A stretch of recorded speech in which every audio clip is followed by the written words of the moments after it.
Hello everyone, welcome back to Target for IQ. मेरा नाम है वैभव।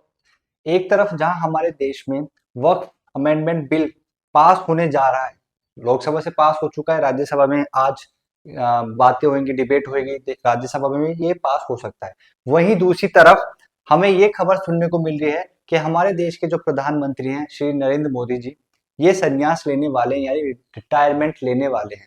अब इसके पीछे का कारण क्या है, हम इस वीडियो में समझते हैं। और अब क्या प्रिडिक्शन लगाई जा रही है कि अगर ये रिटायर हो गए तो उचित मेंबर, एक पीएम पोस्ट पे बैठने लायक कौन हो सकता है बीजेपी की तरफ से, ये भी यहाँ पर बात हम आज की इस वीडियो में करेंगे। अब कारण क्या है ये भी थोड़ा सा हम समझ लेते हैं। देखिए, संविधान से अगर हम बात करें, संविधान में कोई भी अनुच्छेद इस बारे में बात नहीं करता कि प्रधानमंत्री को रहते हुए आपको कितने साल हो जाने चाहिए, यानी कि प्रधानमंत्री की पोस्ट के लिए कोई भी आयु सीमा नहीं बताई गई है। यानी कि सिर्फ और सिर्फ ये बताया गया है कि अगर आप किसी भी सदन के मेंबर हो, आपकी उम्र लोकसभा के लिए 25 और राज्यसभा के लिए 30 होनी चाहिए, ठीक है, और आपका सदन में किसी प्रकार से बहुमत रहनी चाहिए, तो आप पीएम की पोस्ट के लिए एलिजिबल हैं। किसी प्रकार की कोई उम्र का जिक्र नहीं किया गया। तो फिर बात आती है, जब उम्र की जिक्र नहीं की गई हमारे कॉन्स्टिट्यूशन में, तो नरेंद्र मोदी जी रिटायरमेंट क्यों ले रहे हैं? जब किसी प्रकार की कोई एज लिमिट नहीं है हमारे संविधान में, तो हमारे नरेंद्र मोदी जी रिटायरमेंट क्यों ले रहे हैं? रिटायरमेंट लेने के पीछे का कारण है कि बीजेपी के, क्योंकि बीजेपी से बिलोंग करते हैं, तो बीजेपी के अपने ही कुछ रूल्स हैं। और वो रूल्स क्या बोलते हैं? रूल्स बोलते हैं कि वो व्यक्ति जिसको 75 साल हो जाएंगे, वो किसी भी प्रकार से राजनीति में सक्रिय नहीं रहेगा। अब दिक्कत क्या आ रही है? दिक्कत ये आ रही है, नरेंद्र मोदी जी 17 सितंबर को 2025 को, यानी ये आने वाला जो 17 सितंबर है, इस तारीख को 74 इयर्स के हो रहे हैं। ठीक है, तो ये 74 इयर्स के हो रहे हैं 17 सितंबर को, यानी 75 इयर्स के अगले साल हो ही जाएंगे। तो ऐसे में इनको रिटायरमेंट अपना डिक्लेयर करना पड़ेगा। अब ये बात हमारा संविधान नहीं बोलता, ये बात मैं आपको समझा चुका हूं। बोलता क्या है? बीजेपी के अपने कुछ रूल्स हैं, और इसी रूल्स को फॉलो करते हुए बड़े बड़े नेता ने भी रिटायरमेंट लिया है। आपको याद होगा, राजनाथ सिंह ने भी लाल आडवाणी ने भी अपना रिटायरमेंट लिया था। ठीक है, इसी चीज को ध्यान में रखते हुए, अब इसी चीज को फिर से ध्यान में रखते हुए हमारे नरेंद्र मोदी जी भी रिटायरमेंट ले रहे हैं। और इनके रिटायरमेंट के बाद कौन उचित एक मेंबर होगा जो इस पोस्ट के लिए लायक होगा, वो भी हम इस वीडियो में समझेंगे, क्योंकि कुछ सर्वे किया गया है। मैं ऐसे अपनी मन से नहीं बोलूंगा कि ये व्यक्ति उचित होगा या ये व्यक्ति उचित होगा। कुछ सर्वे किया गया है, लोगों ने पसंद किया है, तो उस सर्वे के अकॉर्डिंग आज की हम इस वीडियो में सारी बातें समझेंगे। चलिए अपनी क्लास कंटिन्यू करते हैं। अब देखिए, कुछ प्रमुख बातें हैं जिनको हम समझते हैं। हुआ क्या है कि ये जो बातें हैं रिटायरमेंट की, ये तब से आई हैं जब से नरेंद्र मोदी जी अपने 11 साल की जो अवधि में जो प्रधानमंत्री रहे हैं, 11 साल, इस 11 साल में पहली बार आरएसएस के हेड ऑफिस गए हैं। अब तक नहीं गए थे, ठीक है, पर पहली बार आरएसएस के ऑफिस गए हैं, तो तब से ही रिटायरमेंट की बातें आने लगी हैं। यहाँ पे हुआ क्या है ये समझते हैं। बंबई में आयोजित एक प्रेस कॉन्फ्रेंस के दौरान संजय राउत ने कहा है, प्रधानमंत्री मोदी अपनी सेवानिवृत्ति की घोषणा के लिए आरएसएस कार्यालय गए हैं। तो यहां तक तो बातें हमें समझ में आ गई कि रिटायरमेंट तो नजदीक आ रहा है नरेंद्र मोदी जी का। उन्होंने 10 से 11 सालों में कभी भी आरएसएस मुख्यालय का दौरा नहीं किया था, ये बात हम सबको पता है।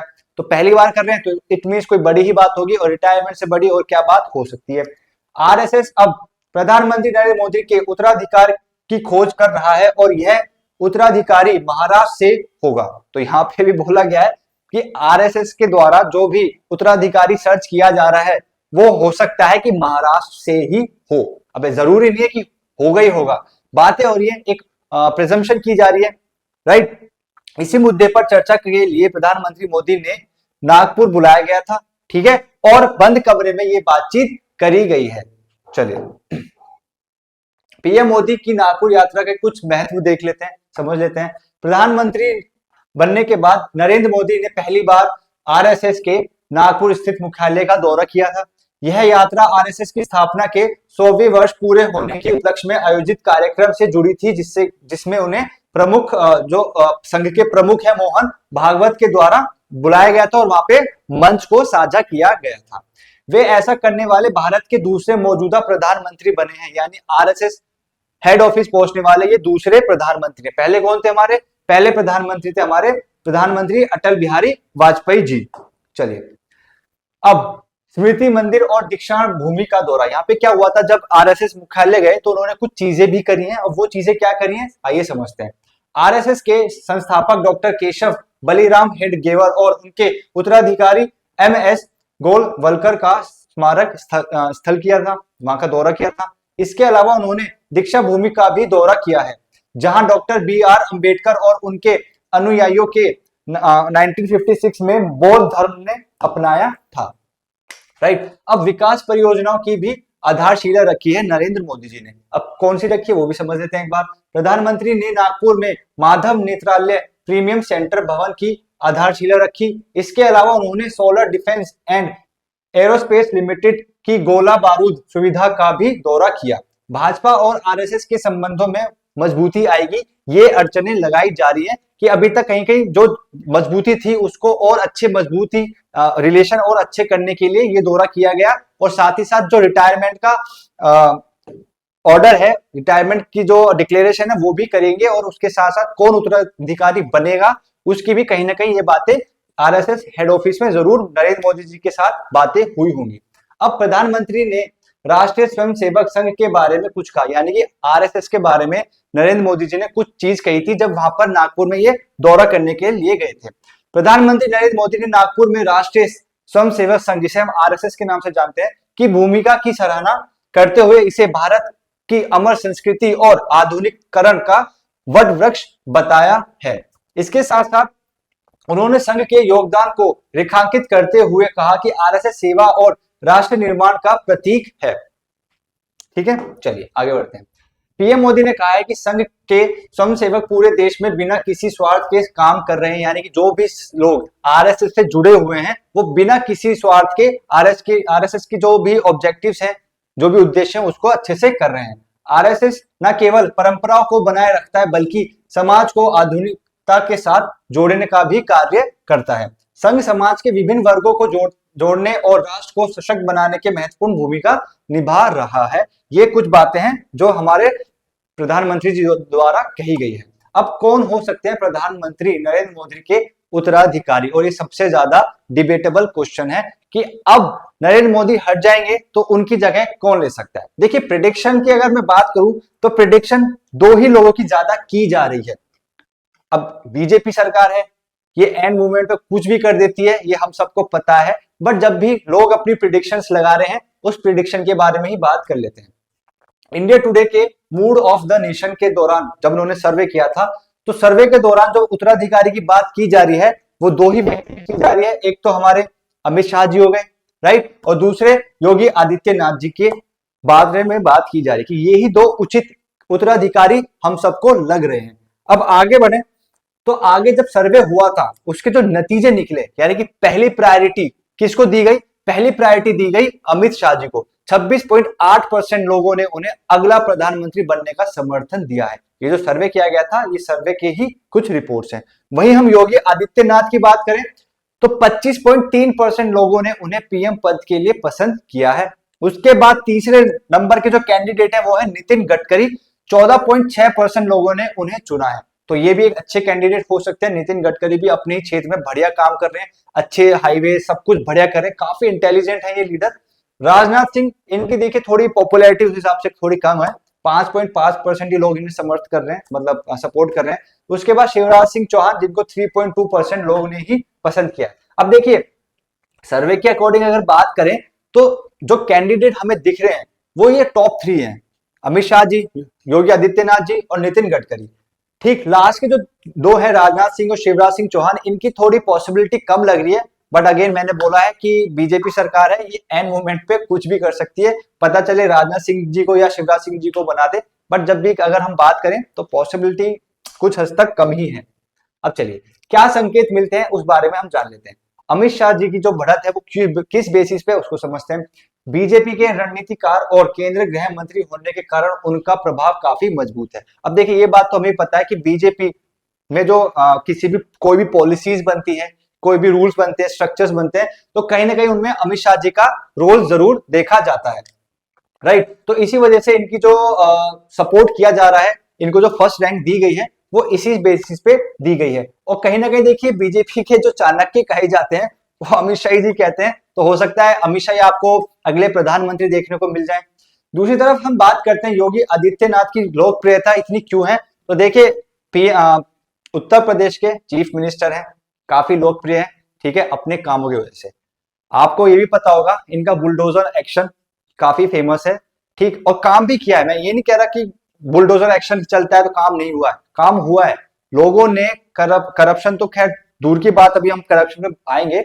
लोगों ने जो बदमाशी करते हैं, ठीक है, वो काफी हद तक कम हो चुकी है। इवन योगी आदित्यनाथ का आपको याद होगा जब बात चल रही थी इनको अगले मतलब ऐसे अड़चने बार बार आती रहती हैं कि योगी आदित्यनाथ मतलब मोदी के बाद योगी ही हमारे देश के प्रधानमंत्री बने, काफी मतलब 2-3 साल से बातें हो रही हैं। इसके पीछे कारण है कि इनका हार्डवर्क, कि किसी भी डिसीजन को लेने से पहले सोचते नहीं है, ईमानदार है, ठीक है, ऐसा भी नहीं बोल सकते कि ये किसी प्रकार किसी से मतलब इन्फ्लुएंस हो जाते हैं, नहीं, ये हर एक चीज को सोचते समझते और अपना डिसीजन बहुत ही स्ट्रिक्टली लेते हैं। काफी अच्छे नेता हैं, तो इनकी संभावना भी मैं बोल सकता हूं की हो सकती है, यानी कि अमित शाह और योगी आदित्यनाथ के बीच में 19-20 का फर्क है। मैं ये नहीं बोल सकता ये बहुत अच्छे हैं या ये बहुत बुरे हैं, या ये बहुत अच्छे हैं ये बुरे हैं। दोनों लीडर्स काफी अच्छे हैं, समझदार हैं और अपने डिसीजन बढ़िया तरीके से लेते हैं। नितिन गडकरी का तीसरा स्थान क्यों है उसको समझते हैं।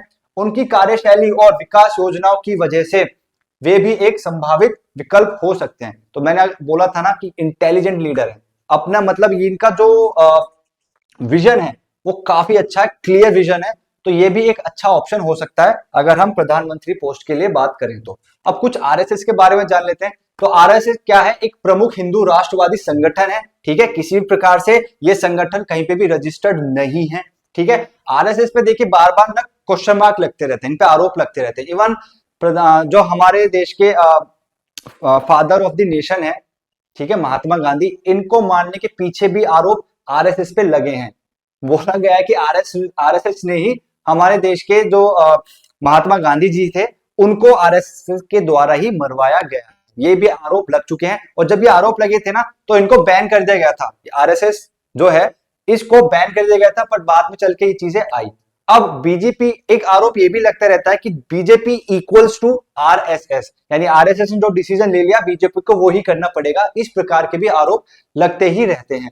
अब आरएसएस इसकी स्थापना कब हुई, 27 सितंबर 2025 को नागपुर में डॉक्टर केशव बलिराम हेडगेवर ने इसकी स्थापना करी थी, ठीक है। अब देख लेते हैं कि आरएसएस के कुछ उद्देश्य हैं, वो उद्देश्य है क्या। आरएसएस का मुख्य उद्देश्य भारत को एक संगठित, शक्तिशाली और सांस्कृतिक रूप से समृद्ध राष्ट्र बनाना है, ये उद्देश्य है। यह हिंदू की विचारधारा को बढ़ावा देता है, जिसका अर्थ केवल धार्मिक पहचान ही नहीं बल्कि एक सांस्कृतिक और राष्ट्रीय विचारधारा के रूप में लिया जाता है। अब संघ के प्रमुख सिद्धांत क्या है, ठीक है, ये आरएसएस का जो सिद्धांत है वो क्या है, प्रमुख यानी इंपॉर्टेंट। राष्ट्र प्रथम, यानी कि सबसे पहले तो भैया हमारा राष्ट्र है, हमारा देश है, ये आरएसएस का सिद्धांत है। संघ भारत को एक मजबूत और आत्मनिर्भर राष्ट्र बनाने की दिशा में कार्य करता रहता है, राइट, ये बहुत अच्छी बात है। इसमें कोई देखिए अगर कोई भी संगठन बनता है जो हमारे देश को पहली प्रायोरिटी देता है तो वो किसी प्रकार से गलत नहीं है, ठीक है। हिंदुत्व, यह हिंदू संस्कृति और परंपराओं को बढ़ावा देने का समर्थन करता है, राइट। सामाजिक समरसता, जाति, भाषा और क्षेत्र के भेदभाव को दूर करने पर भी बल दिया जाता है आरएसएस के द्वारा। स्वयं सेवा और अनुशासन, समाज सेवा और अनुशासन को जीवन शैली में शामिल करने पर भी जोर दिया जाता है। तो ये कुछ बातें थी, आई होप आपको समझ में आया होगा कि कौन एक परफेक्ट उत्तराधिकारी हो सकता है।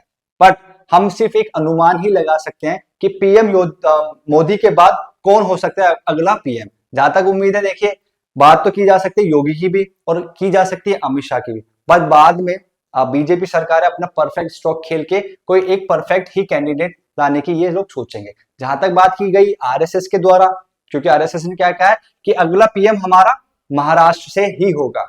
अब आपको क्या लगता है महाराष्ट्र से कौन अगला पीएम हो सकता है जो बीजेपी का होगा? प्लीज अगर आपको आइडिया है तो कमेंट में जरूर कमेंट करके बताइएगा। मिलते हैं नेक्स्ट वीडियो में, धन्यवाद।